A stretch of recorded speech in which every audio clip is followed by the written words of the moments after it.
Welcome everyone to my presentation titled Kaithi Scripts Revival, an Intersection of Design and Cultural Inheritance. The present is the dreaming of the ancestors. The dreaming of our present becomes the waking state of our ancestors. Dreaming is the reality of ancestors. This is an excerpt from an Aboriginal poem from Australia. It is from a text by Sohail Inayatullah, and this really resonates with my design practice. I take this opportunity to acknowledge the Wampanoag, the Massachusetts indigenous community, and other indigenous people of Boston area that may or may not be recognized by the federal government of the United States. We have a lot to unlearn and relearn from the indigenous peoples of the US and the world. Just a disclaimer that this presentation is bilingual, primarily in English but some words in Hindi, and will be tri-script with Kaithi, Devanagari and Latin.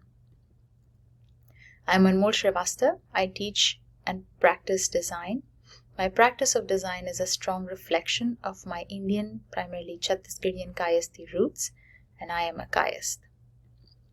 The name of the script Kaithi is derived from the Sanskrit word Kayasth, which is the name of the scribal caste in North India, which is also my caste. Thus, Kaithi or Kayasthi means of the scribes. Today, Kaithi is categorized as a major extinct script. The script was widely used in North India, particularly in the former northwestern provinces and Awadh, which is present-day Uttar Pradesh, and Bihar from at least 18th century through the early 20th century. One of the most important resources of Kaithi exists from 1881 called A Handbook to the Kaithi Characters by George A. Grierson. Kaithi was also given the status as the official script of the British administrations, proving that between 1800s and 1950s there is evidence of its utility and use. The British used Kaithi to promote Christianity. I'm still researching on the role of colonization more extensively. Perhaps that would be another presentation for another day. On the left is Kaithi letters alongside its competitors like Devanagari, Gurumukhi and others, and you can see the strong resemblance especially between Devanagari and Kaithi letters, which is right here, and this one is Kaithi. There are many unclear reasons as to why Kaithi disappeared in late 1900s. Kaithi was used for official government purposes but was relegated to informal public spheres by Devanagari. Script usage evolves with rapid technological developments. Today, there aren't many people who can read or write Kaithi. On the right, you see three different styles of Kaithi that have been identified. Kaithi was the traditional script for Awadhi, Bhojpuri, Magadhi and Maithili. At present, these languages are written primarily in Devanagari script. So the first thing here, after obviously fumbling through a lot of archives and images, was to write my name and my family members' names in Kaithi. I'm still not sure if this is the right way to write my name. Adding resources on Kaithi proved to be harder than I anticipated. With limited formal resources available, self-teaching became a vital method for reclaiming this knowledge and resisting erasure of Kaithi. The next step was to use this knowledge and make it exist beyond my scribbles and notebooks, and I decided to go for a personal project in Kaithi. I was getting married around this time and decided to use Kaithi for my Gat Jod cloth.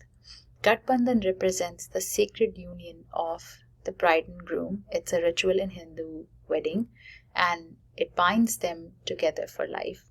Literally, it is the wedding knot, Gat Jod, which celebrates their joining, transforming two individuals into a single unified identity. Textile is an important medium for my practice. It allows for complex cultural narratives that are interwoven to exist together. It is a medium that has been used for visual communication in India through thousands of years. My mother at this point is really my manager and producer, and I want to thank her for being able to produce a lot of my work while I am in the United States. Shirajuddin ji is the main embroider for this piece here, and Jason Reblando was the person who helped me photograph my work.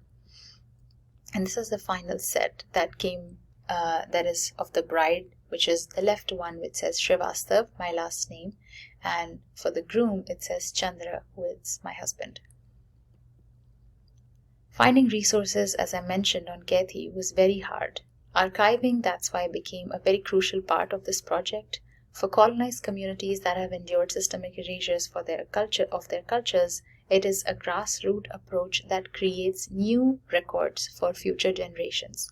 Building this archive also required connecting with people that are working alongside to revive the script.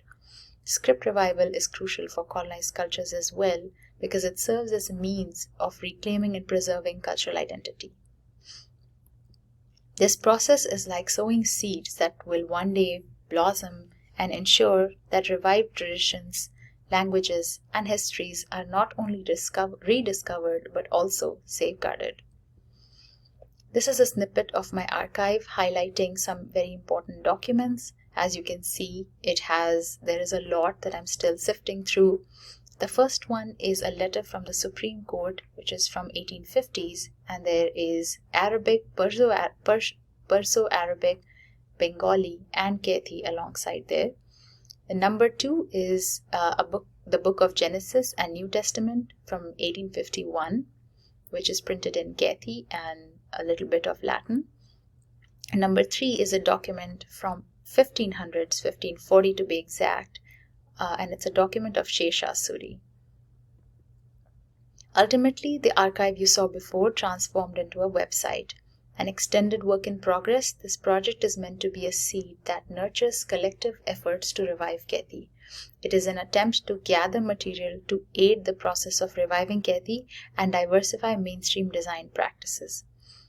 As stressed before, script usage evolves with rapid technological developments. The hope is that giving Kaithi a space in the digital realm and mainstream design will promote its usage further and help revive the script. The website attempts to be the starting point for anyone looking for extensive information on Kaithi. My personal struggle to find information on Kaithi was why I decided to make this website. It not only links academic books and papers, but also blogs and any new projects, known typefaces, and more. Eventually, I plan to build a self-teaching guide, which will probably go here as well, and some zines, posters, which will also probably exist on this website to purchase. I'll end with something that my thesis advisor had said to me many years ago. She said that if we want to create from an authentic place, we have to feel comfortable sharing our culture and learn from things that aren't familiar or have complex narratives. This project is testing my skills to synthesize and really do justice to something that has existed for generations, even before I can my ancestors that I knew at least were there. But it's also one of the most rewarding and humbling projects for me. Thank you so much, Design Incubation, for giving me this opportunity to share my research.